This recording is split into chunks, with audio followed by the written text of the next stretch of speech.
लोग भी गए थे, डिस्ट्रिक्ट साहब की कोर्ट में मैं भी गया था, मैं जब पिटिशनर गया था, लेकिन जो ऑर्डर आया मुझे बहुत अच्छा नहीं लगा। मैंने कहा क्या किया जाए, आप इस देश में जज लोग भी था, फिर मैं कहा जाना ही नहीं कोर्ट में, जो देश का कानून है उस कानून के साथ खड़ा रहना, उस कानून को लागू करने की लड़ाई लड़नी।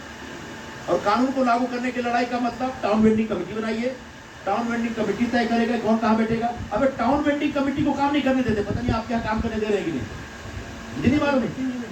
महानगर पालिका वाले क्या करते हैं, वो कोर्ट के ऑर्डर और देश के कानून के हिसाब से टाउन वेंडिंग कमेटी का इलेक्शन तो करा दे रहे हैं, लेकिन अब उसके बाद टाउन वेंडिंग कमेटी को बहुत पावर दिया गया है।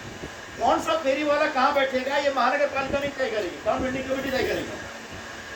टाउन वेंडिंग तय करेगी टाउन वेंडिंग कमेटी की कौन सा एरिया हॉकिंग जोन रहेगा, कौन सा हॉकिंग जोन रहेगा, सारा कुछ टाउन वेंडिंग कमेटी को करना है। लेकिन वो कमेटी बनाने के पहले तो कमेटी बनी नहीं, हमारे यहाँ मुंबई में तो लोग 10 साल तक नहीं करने दिए थे, 7-8 साल तक नहीं करने दिए थे, कहीं जाके 2018, 19 का 20 में कोई जो हुआ, उसके बाद कोविड आ गया था, वो इलेक्शन हुआ मेरे ख्याल से आप ही टाउन वेंडिंग कमेटी में गए थे ना।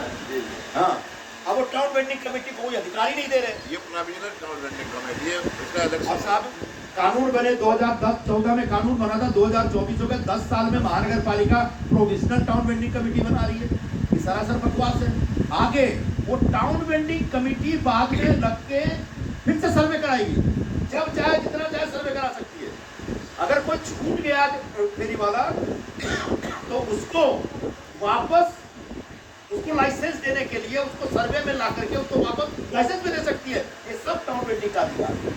लेकिन महानगर पालिका चूंकि उसको 2000 करोड़ रुपए आप लोगों से हफ्ता वसूली करनी है, पूरे मुंबई के फेरी वालों से, पूरे मुंबई के आसपास थाने में, मिता रोड में, भाईंदर में, उधर वसई विधार हर जगह हफ्ता वसूलना है। क्योंकि हफ्ता वसूलने का एक रैकेट है, इसलिए जो कानूनन जायज चीज है उसको भी नहीं होने दे रहे हैं सब। इसलिए लड़ाई सिर्फ आपकी रोजी रोटी की भी नहीं है, ये लड़ाई लगती है, बड़ी लड़ाई है। मैं कई बार इनको बोलता हूँ कि ये लड़ाई नियमित तौर पर लड़ना पड़ेगा, पूरी संगठित होकर लड़ना पड़ेगा। किसी एक व्यक्ति कोई गीताजन कोई इशू नहीं है, वो तो छोटा सा मोहरा है। ये पूरा सिस्टम आपके खिलाफ है, पूरा सिस्टम चाहता है कि ये इलीगल चलता रहे, पूरा सिस्टम चाहता है कि हफ्ता वसूली का रैकेट टूटे नहीं, तो जो बना है बना रहे।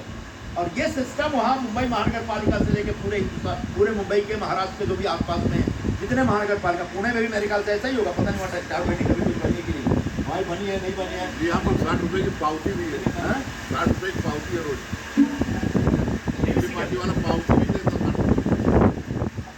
ये मैंने हर मीटिंग में बोला कि तुमको फेरी वालों से धंधा करने के नाम पे कुछ वो चाहिए, ऑफिशियली तुमको कुछ टैक्स चाहिए, लो। अब फेरी वालों को तो टैक्स दो, उससे क्या होगा, आपके पास रेगुलर होने का पेपर आ रहा है, महानगर पालिका अप्रूव करेगा, आप यहाँ बैठ रहे थे, धंधा कर रहे थे। मैं तो बोल रहा हूँ कि सबसे लो, जो पैसा लेना हो नहीं लो, जितना कमाते हैं।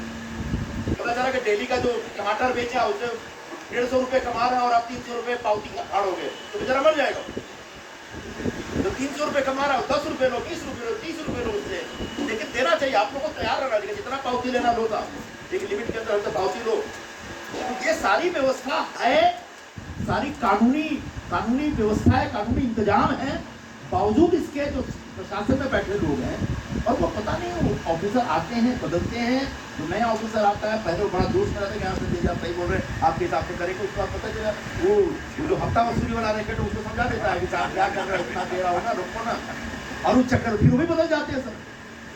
कुछ न कुछ चंदा इकट्ठा करके अपनी बार गीता जैन को कोई भी पार्टी टिकट देने दो।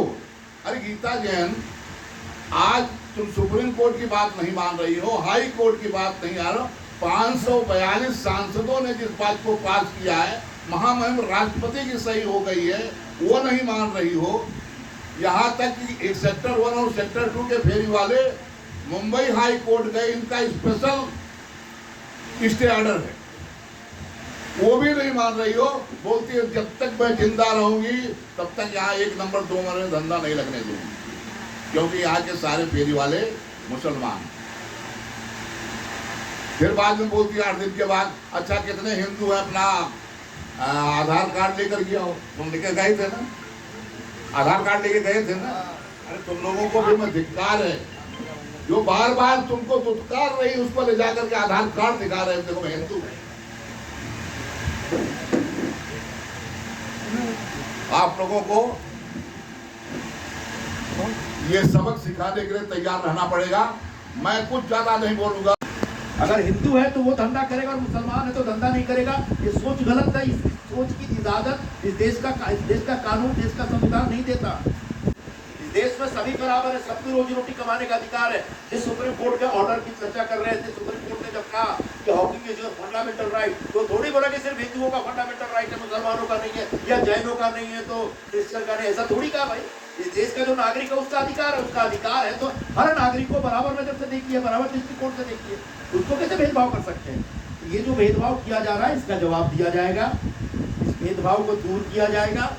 आपको न्याय मिले इसके लिए अंतिम समय तक प्रयास किया जाएगा और न्याय दिला के रहेंगे। कैसे न्याय दिलाना है, कैसे न्याय दिलाना है, क्या क्या करना है, आने वाले दिनों में हम बैठ के चर्चा करेंगे। माननीय मुख्यमंत्री जी के पास चलेंगे। आप लोग कभी प्रेजेंटेटिव बनाते, आप लोग कभी प्रेजेंटेटिव आ जाए, वो कभी जोन में यहाँ मीटिंग करेंगे। उनके कमिश्नर साहब लोग महानगर पालिका को उनको बुलाया जाएगा, पुलिस कमिश्नर को बुलाया जाएगा, जरूरत पड़ी तो यहाँ पे जो विधायिका मैडम है उसको भी बुलाया जाएगा। सबके साथ बैठ के चर्चा करके एक रास्ता निकाला जाएगा। लेकिन आपकी रोजी रोटी जिन्होंने छीनने की कोशिश की है उनको कामयाब नहीं होने दिया जाएगा। आपको आपकी रोजी रोटी, हमारा किसी से बैर नहीं है, किसी से लड़ाई झगड़ा नहीं है। हमारे लिए सब अपने हैं। किसी भी पार्टी में हो, किसी भी समाज का हो, किसी भी संस्था में हो। हाँ, गरीब की रोटी छीनेंगे तो लड़ाई होगी, और वो लड़ाई आज से नहीं सदियों से चली आ रही है। आगे भी पता नहीं कितने सदियों तक ये लड़ाई चलती रहेगी। जो गरीब के लिए लड़े हैं और जो गरीब के खिलाफ खड़ा है उससे लड़ा गया है, उससे लड़ाई लड़ करके लोग जीते भी हैं, हारे भी हैं। ऐसा नहीं है कि हमेशा ही जीते हैं, लेकिन ये लड़ाई हम 100% जीतेंगे। आपको न्याय दिलाएंगे, आपको रोटी रोटी होगी। जब मैं मंसूर के बारे में बोला तो जैसे जी ने बताया कि शायद आप लोग का कोर्ट में कोई केस है, कोर्ट में आप लोग चले गए ना, आप लोग पिटीशन वगैरह डालें। तो उम्मीद है मुझे पिटीशन डालें तो कोर्ट से न्याय मिलेगा। कोर्ट में कब ये देखेंगे? 27 तारीख को। 27 से पहले मीटिंग रखते हैं। तो आप लोग बोलोगे मैं 27 से पहले मीटिंग आऊँगा। पहले आज तारीख हो गई 14, 15 तारीख का है, बहुत 12 दिन टाइम आपके पास। तो अगर आप लोग चाहेंगे तो मैं उससे पहले भी मीटिंग रख लूँगा। अगर आपकी इच्छा है कि नहीं कोर्ट के फैसले के बाद मीटिंग रखना है तो आप कोर्ट के फैसले के बाद मीटिंग जब कहिए, आप जब कहेंगे मैं मीटिंग ऑर्गेनाइज करके इसमें तो रास्ता निकाल के दूंगा। हमारा जो जीवन का ध्येय है, किसी के अहंकार को तोड़ना, किसी के ईगो को तोड़ना, ये सब नहीं। हमारे जीवन का ध्येय है कि किसी गरीब की रोटी छीनी गई उसको वापस उसकी रोटी देना। किसी का धंधा छीन लिया गया, किसी का बिजनेस छीन लिया गया, किसी की रोजी रोटी छीन ली गई, ये न्याय नहीं, ये अन्याय है। और ऐसा अन्याय हम नहीं होने देते। हमेशा आज मेरे गलती से लड़ रहा हूँ। और मुंबई में इस काम के लिए बड़ा बदनाम आदमी हूँ, सब लोग गाली देते रहते हैं। बिल्डिंग वाले इतनी गाली देते हैं। एक बार मैं जब पिछली बार टिकट ही नहीं दिए, सब पिछली बार चुनाव लड़ रहा था तो यारी रोड में बिल्डिंग वालों की मीटिंग ले रहा था। तो बिल्डिंग वाले बोले कि mister Nirupam, can you clear your policy और फेरी वाला इशू? तो व्हाट इज क्लियर क्या करना है भाई? फेरी वाला गरीब आदमी है, एकदम जायज तरीके से उसको धंधा करने का अधिकार है।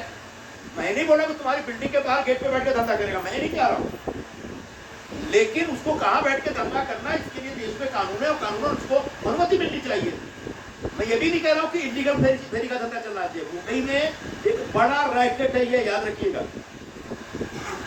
जब महानगर पालिका के ऊपर प्रेशर डाला हमने कि बिल्डिंग कमेटी बनाओ, सबका सर्वे करो, ये करो, वो करो, इसको रेगुलराइज करो, महानगर पालिका क्यों नहीं कर रही है?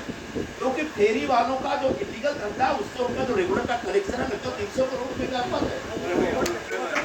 2000 करोड़ का कलेक्शन है। वो 2000 करोड़ ऊपर से कमिश्नर से लेकर नीचे वाला एक छोटा मोटा स्वीपर टाइप का सबसे भी बढ़ता है।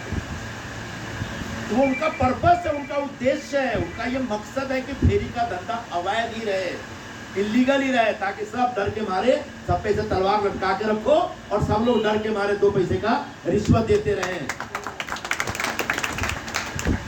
ये गलत हो रहा है और ये जानबूझ करके ये गलत करने का काम किया जा रहा है।